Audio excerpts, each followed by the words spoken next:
Hello, this is Mrs. Cowan. I'm a 5th grade teacher. I'm reading Chapter 5, The Rescue of the Tin Woodman. When Dorothy awoke, the sun was shining through the trees, and Toto had long been out chasing birds around him and squirrels. She sat up and looked around her. There was the Scarecrow, still standing patiently in his corner, waiting for her. "We must go and search for water," she said to him.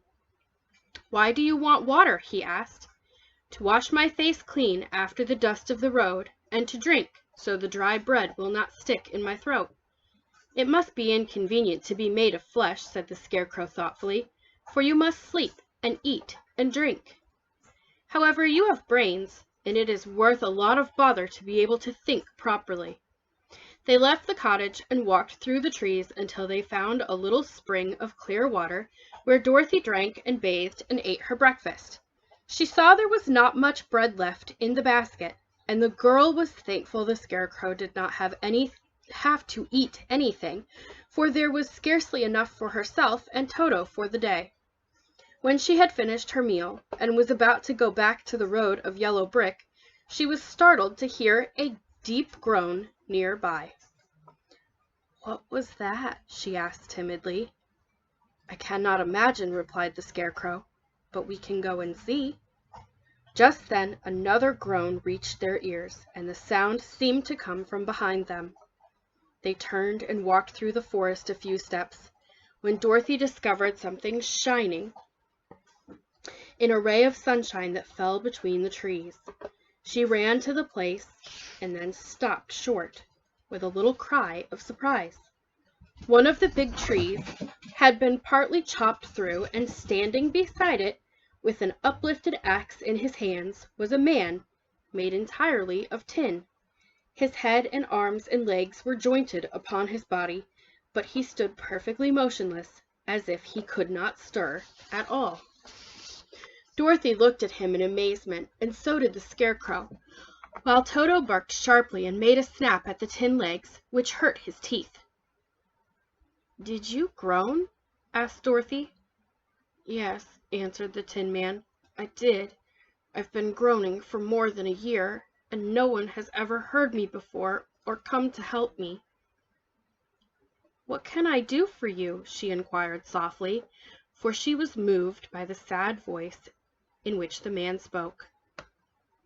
"Get an oil can and oil my joints," he answered. "They are rusted so badly that I cannot move them at all. If I am well oiled, I shall soon be all right again. You will find an oil can on a shelf in my cottage." Dorothy at once ran back to the cottage and found the oil can, and then she returned and asked anxiously, "Where are your joints?" "Oil my neck first," replied the Tin Woodman. So she oiled it, and as it was quite badly rusted, the Scarecrow took hold of the tin head and moved it gently from side to side until it worked freely, and then the man could turn it himself. "Now oil the joints in my arms," he said. And Dorothy oiled them, and the Scarecrow bent them carefully until they were quite free from rust and as good as new. The Tin Woodman gave a sigh of satisfaction and lowered his axe, which he leaned against the tree. "This is a great comfort," he said. "I have been holding that axe in the air ever since I rusted, and I'm glad to be able to put it down at last. Now if you will oil the joints in my legs, I shall be all right once more."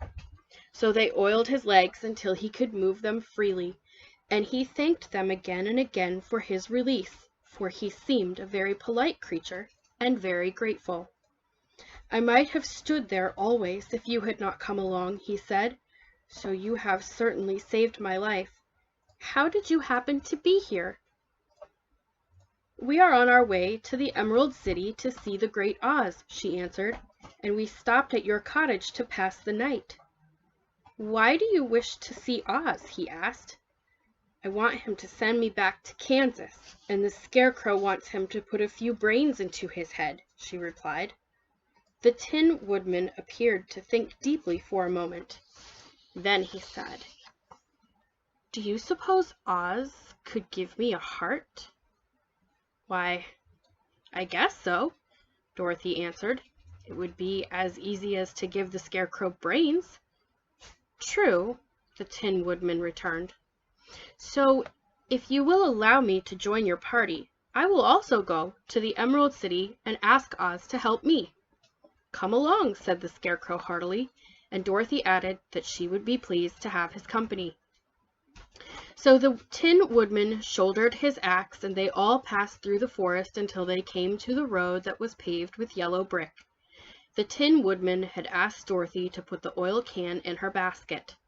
"For," he said, "if I should get caught in the rain and rust again, I would need the oil can badly." It was a bit of good luck to have their new comrade join the party, for soon after they had begun their journey again, they came to a place where the trees and branches grew so thick over the road that the travelers could not pass. But the Tin Woodman set to work with his axe and chopped so well that soon he cleared a passage for the entire party. Dorothy was thinking so earnestly as they walked along that she did not notice when the Scarecrow stumbled into a hole and rolled over to the side of the road. Indeed, he was obliged to call to her to help him up again. "Why didn't you walk around the hole?" asked the Tin Woodman.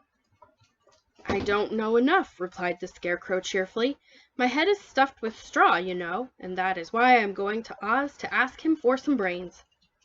"Oh, I see," said the Tin Woodman.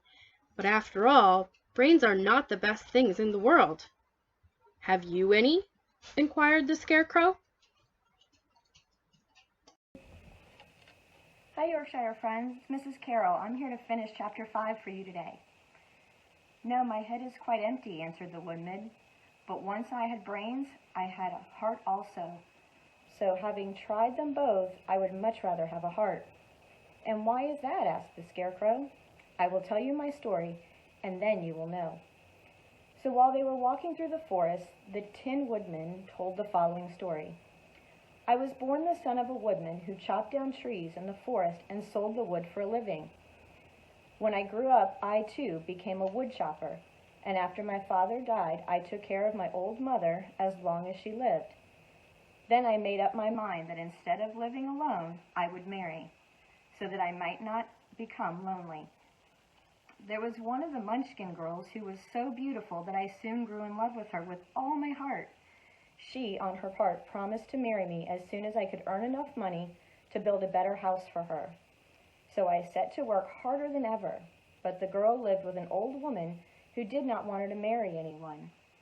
For she was so lazy, she wished the girl to remain with her and do the cooking and the housework. So the old woman went to the Wicked Witch of the West and promised her 2 sheep and a cow if she would prevent the marriage. Thereupon the Wicked Witch enchanted my axe, and then I was chopping away at my best one day, for I was anxious to get the new house and my wife as soon as possible. The axe slipped away at once and cut off my left leg. This at first seemed like a great misfortune, for I knew a one-legged man could not do very well as a woodchopper. So I went to the tinsmith and had him make me a new leg out of tin. The leg worked very well once I was used to it. But my action angered the Wicked Witch of the West, for she promised the old woman I should not marry the pretty Munchkin girl. When I began chopping again, my axe slipped and cut off my right leg. Again I went to the tinsmith, and again he made me a leg out of tin. After this, the enchanted axe cut off my arms, one after the other, but nothing daunted, I had them replaced with tin ones. The Wicked Witch then made an axe slip and cut off my head, and at first I thought it was the end of me. But the tinsmith happened to come along and made me a new head out of tin. I thought I had beaten the Wicked Witch then, and I worked harder than ever. But little did I know how cruel this enemy could be. She thought of a new way to kill my love for the beautiful Munchkin maiden, and made my axe slip again, so that it would cut right through my body, splitting me into 2 halves. Once more the tinsmith came to help me and made my body of tin, fascinating my tin arms and legs and a head to it by means of joints, so that I could move around as well as ever. But alas, I had now no heart, so that I lost my love for the Munchkin girl, and didn't care whether I married her or not. I suppose she's still living with the old woman, waiting for me to come after her. My body shone so brightly in the sun that I felt very proud of it, and it didn't matter how now that my axe had slipped, for it could not cut me. There was only one danger, that my joints would rust. But I kept an oil can in my cottage and took care to oil myself whenever I needed it. However, there came a day when I would forget to do this, and being caught in a rainstorm before I thought of the danger, my joints had rusted, and I was left to stand in the woods until you came to help me. It was a terrible thing to undergo. During the year I stood there, I had time to think of the greatest loss I had known was the loss of my heart. While I was in love, I was the happiest man on earth, but no one can love who has no heart, and so I am resolved to ask the Oz to give me one. If he does, I will go back to the Munchkin Maiden and marry her. Both Dorothy and the Scarecrow had been greatly interested in the story of the Tin Woodman, and now they knew why he was so anxious to get a new heart. All the same, said the Scarecrow, I shall ask for brains instead of a heart, for a fool would not know what to do with a heart if he hadn't. I shall take the heart, returned the Tin Woodman, for brains do not make one happy, and happiness is the best thing in the world. Dorothy didn't say anything, for she was puzzled to know which of her two friends was right, and she decided if she could only go back to Kansas and Aunt Em, it did not matter how much the Woodman had brains and the Scarecrow had no heart, or each got what they wanted. What worried her most was that the bread was nearly gone, and another meal for herself and Toto would empty the basket. To be sure, neither the Woodman nor the Scarecrow ever ate anything, but she was not made of tin nor straw, and could not live unless she was fed.